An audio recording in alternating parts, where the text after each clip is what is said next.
So we'll go ahead and move forth with our next speaker. It's Mr. Mike Cagle, and he is a 1971 graduate of Oklahoma State University with a bachelor's degree in agriculture, majoring in forestry. He enjoys working in forestry as a career, having worked a short time with the U.S. Forest Service, private industry, and primarily with the Arkansas Forestry Commission, which he currently serves as a district forester out of Greenbrier.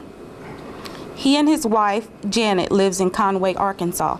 So today, Mr. Cagle, he'll be talking to everyone about getting the most from your timber sale. So we got some good information here. At any time, if you all have questions, please raise your hand and you'll be acknowledged. It's good to be with everyone today. I know we're a little crowded in the room. I'll try to get on through my slides. I'm glad the weather held out for us today, and hopefully we can get back and so forth. There's some information back on the table if you'd like to get any of that and look at it.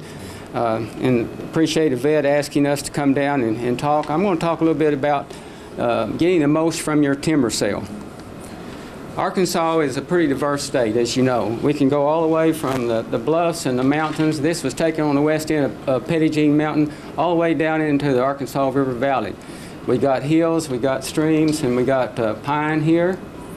We got hardwood here, and it's a pretty diverse state. So whatever property that you have, it could be a variety of different species. It could be all pine. It could be a mixture. The soils that Lee alluded to a little bit tells you what you can do with your property. The trees up here on this particular area are a lot shorter and the harvest won't be as readily available there. You won't have as many harvests there as you would down in the very bottom land. We'll get a little closer picture here. And the trees here are a lot bigger.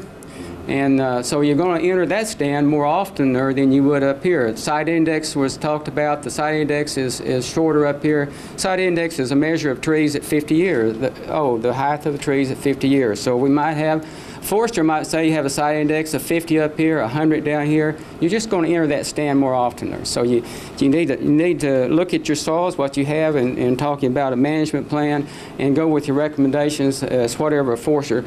Trees won't grow, certain hardwoods won't grow on the poorer sites, so you need to plan according to what the recommendations are, and that's one reason that it's good to get some professional advice. It's what you can do with the land. I don't know who this guy right here is, but that's Robert back here, Robert Murphy. He's a forester here, and he can help you with any land. We looked at a piece of property a few years back here. The Dowd family, was that who this was? And these landowners lived out of state, I believe, most of them probably. All of them lived out of state, so they were coming back here to find out what they could do with their property, just what they could do. And they walked over a couple hundred acres or so and looked at it. So you need to get an examination. I would recommend either by one of us or a professional. It could be a consulting forester, it could be a landowner assistance program forester, it could be an extension forester. Get some help. Cotton is an annual crop. Trees are a little bit different. Trees you can go back into a stand every few years and harvest trees. Not only just for the economics of it. The first thinning on a pine stand, I think one question was asked there, probably it was answered probably looking at 12 to 15 years to enter that pine plantation and start your stand if you plant it. There's other values though besides just the dollar value. There's other values to the land. The reason I put this slide on there because we have recreational values. We have water quality, we have aesthetics. If you have some property that you have an archaeological site, an area on it that you want to keep the loggers, the harvesters off, you need to flag that out beforehand because like it was said, mistakes heal slowly. I remember a landowner that had some large cypress trees on her property years ago, and I didn't think about it at that time, but looking back, those trees were a couple, 200 or 300 years old. She wanted to harvest her place, and we advised her. And later, years later, her nephew came to me and said, I wished I would have left those big trees, and they were nice, big. You could walk in them. They were so big, you could just walk in them. But anything you want to leave like that, you don't have to cut it off. Flag it off, mark it off for the harvester so they'll know if there's some value out there. There's different types of harvests that you can go to. I won't go through all of these, but I tried to go through some of them. It will vary with your piece of property, and that's one reason is to get some help out there to take a look at it. Could be a row thinning, fifth row. This particular tract was row thin. Every fifth row, this complete row right here was taken out and thinned in between. Harvester came in and thinned this stand. You could go I've seen every other row, every third row come out, every fourth row, fifth row, seventh row. So it will vary. I like personally a fifth row. Each forester would probably be a little bit different than that. That's where on a plantation, if it's planted, that harvester will go down that complete row to get access to the stand, go over another 5 rows, leave those 4 rows, and like it will thin in between. Like he will take this row out here and it will thin in between that stand.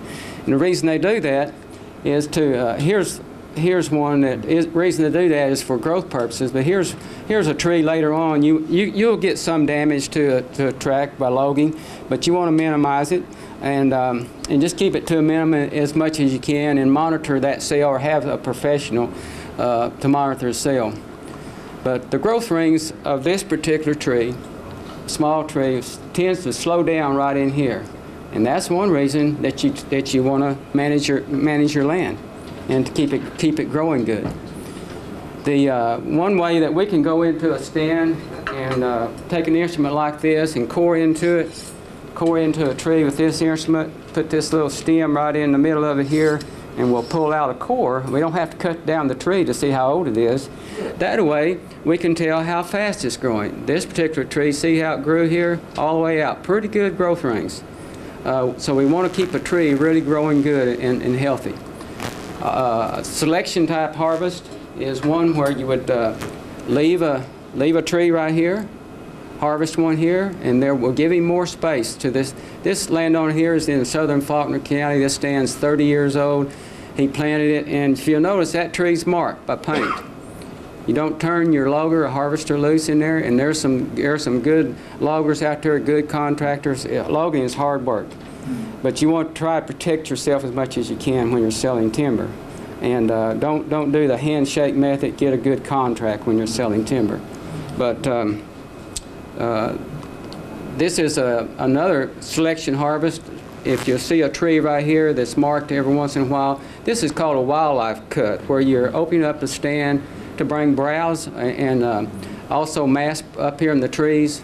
So this is another type of harvest, which is, this is a stand which you're harvesting back in, this picture was taken back in 1998, I believe.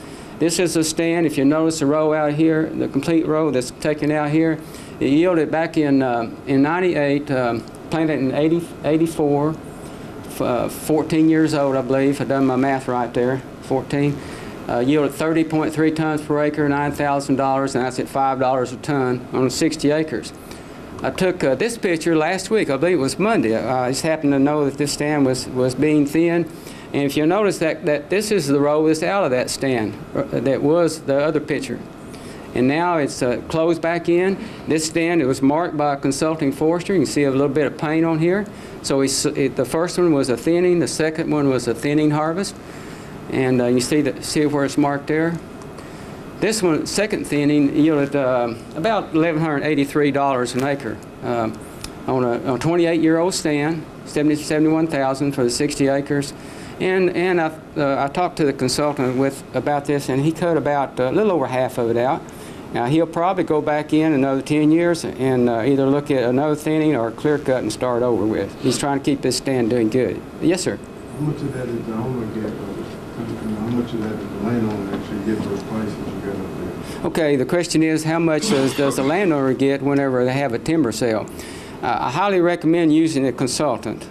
You could sell it yourself, but normally over the years I've seen where a consultant forester will make the landowner money that he wouldn't have made otherwise, and save him a lot of headaches.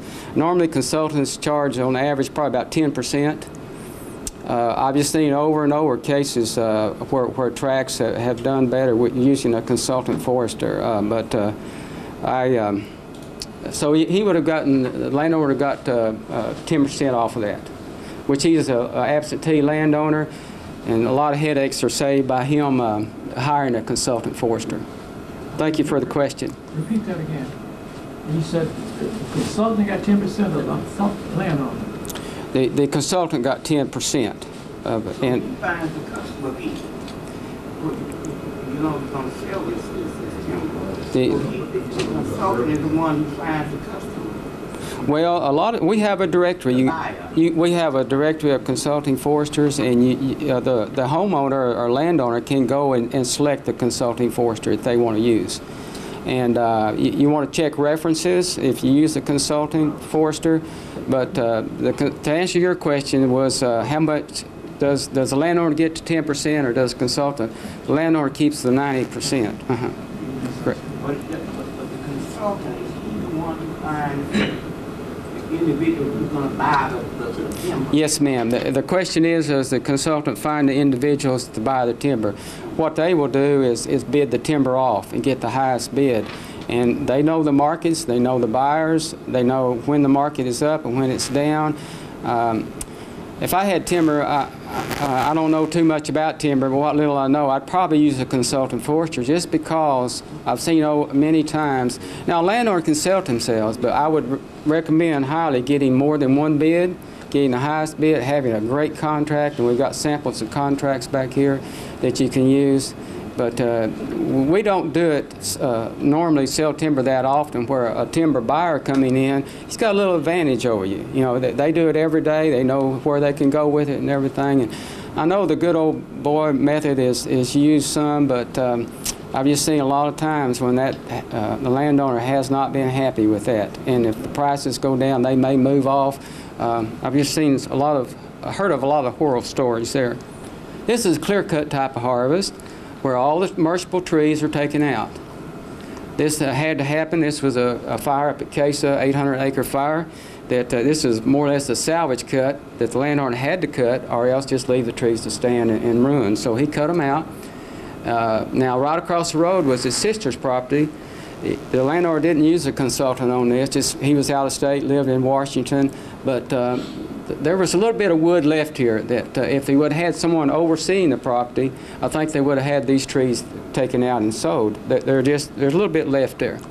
Another type of harvest is the diameter limit harvest.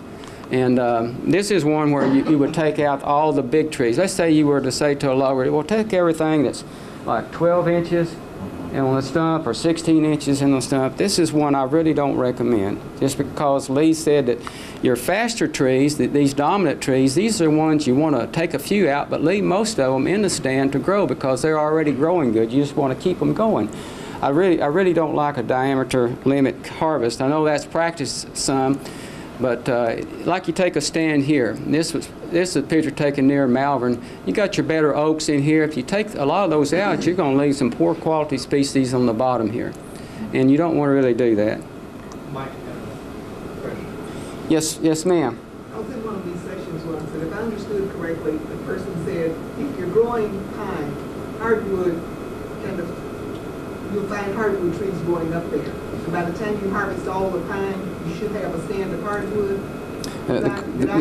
The question was about growing pine. If you leave the pine, would hardwoods take over the stand? But is that correct? There are hardwoods growing in the pine.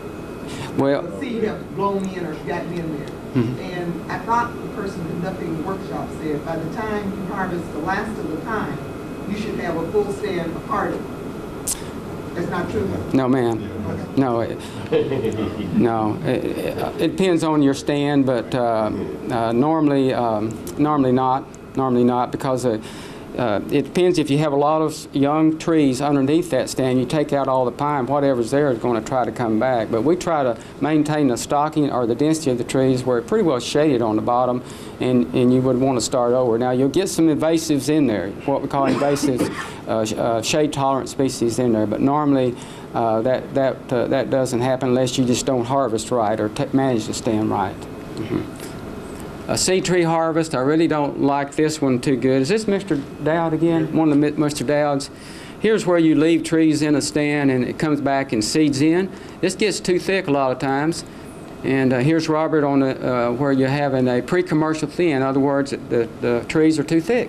So you need to come in, thin them out, help them grow good. So you can do a seed tree harvest if you like. I mean, you don't have to spend any money, but it's not the best in my book. And two, you don't get genetic seedlings back in the stand where they would be improved trees. And seed tree harvest and the seed on the tree are not every year, so you may have to wait. Salvage cut type of harvest, we talked a little bit about that already, where you have a wildfire or tornado. This landowner, this was on a state park, they didn't harvest, so they just lost some trees. They did harvest about 90 acres on this, about $1,000 an acre, but if you don't harvest it pretty quickly, you'll lose it. We had a lot of hypoxylon canker, what's called on these trees here, this last summer because of the drought. And I looked at a stand here a while back that had a lot of pretty good oaks in it. The landowner did not walk the stand, examine the stand, didn't know it was out there. And consequently, when I looked at it, the trees weren't harvestable. At one point, if he would have seen those dying, he probably could have entered the stand and sold them and done all right. Southern pine beetle, we talked a little bit about that. We don't have a lot of southern pine beetle now, but we'll keep monitoring that. But it's a little beetle that attacks the trees and bores underneath the bark like that. But keeping your timber thin and healthy is one of the ways to ward off southern pine beetles. Large timber, you can have some large timber to look at, but normally if you look at big trees on a stand, you're going to see a few of these trees dying. And that's just lost to you. So you want to keep watching your stand. Prices are one of the main things that the landowners dictate about selling trees. This is a report you can get online anywhere. I circled this one item here. It shows saw timber. This was taken the last third quarter of 12. I couldn't find a later report online. $22.60 a ton, and saw timber oftentimes is sold by the ton. This was 2005. You can see down here it was about double that. So prices are down on some items. On this report here, it shows prices are down right now a little bit on the saw timber. The chip and saw was generally talked about 10 and 12 inch sizes of trees are down a little bit. Mixed hardwood has stayed good, but if I had a tract of timber to sell though that was really health-wise, it needed to be thin for health purposes, I would go with the prices now. People have held off a little bit. It depends on your circumstance. Timbers where you can hold it or move it, and if you want to play the guessing game if prices are going to come up or not, well, you can do that. Consultant foresters, we talked a little bit about that. I would highly recommend using a consultant forester. They just know the markets, they know where the buyers are and who the buyers are and which ones are good. Sometimes consultants will not even send out a timber perspectives or an advertisement for a sale if they know a buyer is not going to do right. Here's a stand we looked at. I'm going to go through this pretty quick. How much more time we got? Doing okay? This is a stand that was 17 years old. I just wanted to show you it had 240 basal area. It's a pretty thick stand, and we wanted to come in and thin it out, and we did. It harvested 47 tons to the acre. This was up in north of Conway. We thinned it down to what's called 120 basal area. We just wanted to keep the stand growing good, and I thought it did pretty good at $376 an acre at $8 a ton. Now your prices will vary probably for pine pulpwood now anywhere from 5 to 7 or somewhere in there. But it depends on your area, and if you have a tract now that can only be logged in the wintertime, that you want to hold that tract. And a consultant will advise you that, because if everything else is flooded in, yours may be the only tract that they can get to. So it'd bring a little premium. Like if you had some sandy ground, you want to hit the markets. You want to look at the markets. And they will jump up and spike up a lot of times due to weather. So you want to keep that in mind. You open that stand up. This is a tract we managed a few years ago. This tract had 3 thinnings on it, and the landowner needed some money. His wife was sick with cancer, and they sold it. This stand today, it had 105 tons when they clear cut it per acre. Today it would probably yield it'd probably bring about $25 a ton, somewhere in there. You're looking at about $2,500 an acre. It yielded, over the life of the stand, 6.4 tons per acre per year overall, and about 4 tons, 4.4 I think, of just saw timber. So as far as per acre per year, if you have a good soil, this was a site index 105 we call it, pretty good soils. it probably made the landowner today, you probably make him between $80 and $90 an acre per year, somewhere in there if you want to grow it. Pre-harvest, some things about pre-harvest. You should enter the stand every few years to keep it healthy. Have a forest management plan, know what you're doing. It's like building a house. You don't just go out and start building a house without a blueprint. A management plan is a blueprint. And you can change it. You don't have to keep it. You can change it along the way. You don't have to keep your plan. It may change, but you have some guidelines to go by. And the stand may change. You may get a fire, may get insects in the stand. Have a question, sir? Yeah, what do you mean by entering every few years? Just go in, evaluate, look at it? Or? I would look at a stand probably, if it was me, I would look at 1 to 3 times a year, walk through it, or have someone to walk through it, see if you got insects or disease or tornadoes came in there, fires came in there. But when I talk about entering it, I mean as far as harvesting, you want to probably harvest it about every 5 to 7, 10 years. Keep coming back in and thinning it, keep it growing good. Depends a little on markets now. You want to watch your markets some, but you keep entering the stand. This is another pre-harvest thing that I would advise you to do is mark off your SMZ zones. There's a creek right in between these areas, and if you don't mark that off and flag it off, they'll cut right through it. We want to keep our streams clean. So that's another thing is back off about 30 or 40 feet, and you can take a few trees out there, but don't clear it because it can cause erosion. This another pre-harvest technique. By the way, that slide there was one I took about 2 weeks ago on a track that was clear cut, and you see how clean that is. It was cleared, but the loggers left an SMZ, we call it, a streamside management zone, back about 50 feet on each side of the stream to 80 feet, and it's still good, looks good. So some other pre-harvest items you might want to look at is the aesthetics, the forest health, we've already talked about. Plant the right species on a stand. Do timber stand improvement if it's needed. Continue with your thinnings on schedule, and your harvest goals will be more aptly obtained. Solicit the cooperation. We talk about looking at your stand. If you can't look at it, ask someone to walk over and look at it. If you're not physically able to, get somebody that you can trust and walk over and look at it. Reduce mistakes. You should have your property boundaries marked, and that prohibits someone from coming over on your property a little more readily. I would want my property lines marked. There's a paint that you can paint every so often, and that will know people that that's your property line. And there's people that can do that. And check on prices and get more than one bid. Don't ever take the first bid. I would never, if it was someone I knew, I would never take the first bid. Pre-harvest tax tips. When you're selling timber, you should have established, or you will need to establish, what's called a timber basis, where you evaluate the timber when you acquire the property, and so when you sell it, you won't pay. You just pay on the basis that's in that land. You can go back if you haven't established a timber basis when you sell your property and establish a timber basis. It would be to your advantage, money-wise, just to establish a timber basis. Now, if you've owned a land quite a while and acquired it long years ago and had it years, you may not have much timber basis, so it might not be as readily available to you. Landowners have infrequent timber sales, so we need to stay up. And I'm just trying to give you a few things to think about when you're selling some timber.